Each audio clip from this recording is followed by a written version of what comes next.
Hi, I'm Marty Richardson from ChefMartyRich.com.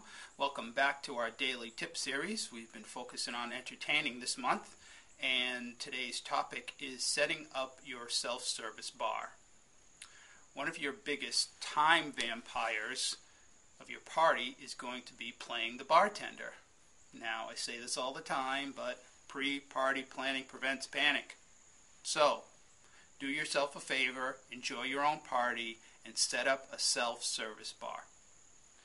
Now, it's customary for the host to serve the first round of drinks, but pretty soon, between answering the door, checking on the food, showing people where the bathroom is, etc., etc., etc., you're too busy to stand behind the bar to serve drinks.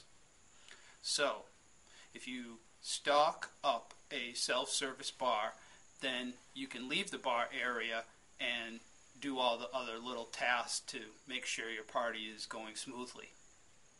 Now, what this entails is getting a 5 to 6 foot long table, and you want this table to be up against the wall so that you've still got access to the table from 3 different sides, but you've also got the support of the wall to keep the table steady, because you're going to be putting a whole lot of liquid on top of the table, which translates into it's going to be very heavy.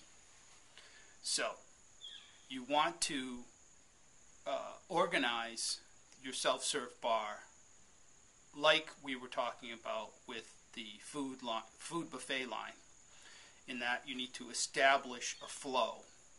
So at one end, you want to reserve it for mixed drinks.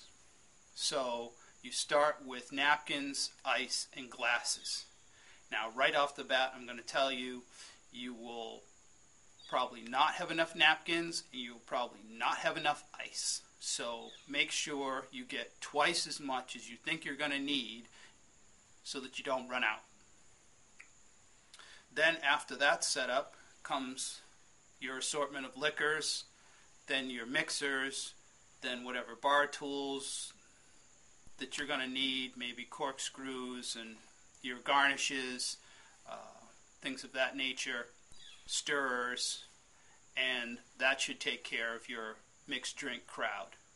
At the other end of the table, start people coming the other way with your napkins, wine glasses, your red and white wine, and champagne if you're going to serve it at this event. Now, in a tub of ice, or maybe a cooler, either underneath the bar or at one of the far ends, put your bottled water, your beer, and sodas, your non-alcoholic drinks as well. That way, you can have people access all these different types of drinks simultaneously, and they don't have to get into a great long line. You need a garbage can handy, but not in the way. Obviously, there's going to be traffic in front of the bar, so try to tuck it underneath the front. And you should also put your supplies underneath the table as well, so that if you have to restock the bar, or someone else could help you restock the bar, all the backup items are right there handy, so they don't have to go into the kitchen or some pantry or some storage area to find it. Now, this operation should suffice for 15 to 20 guests. When you get over 20 guests, I suggest you either hire a bartender or designate one.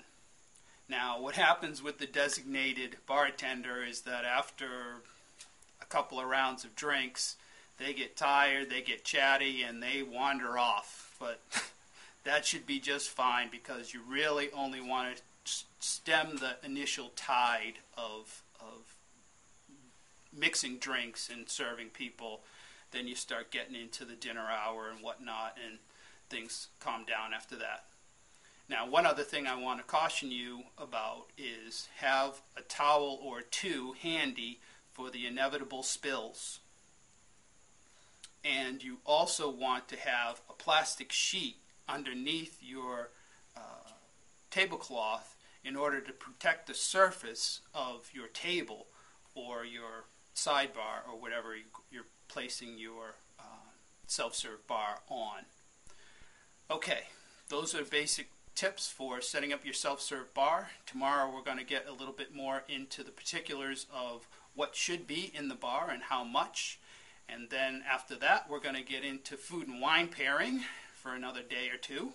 And then we'll be rolling into November. And during the month of November we're going to be focused on food all month. So I hope you stay tuned for that. And thanks for showing up today. And we'll see you tomorrow.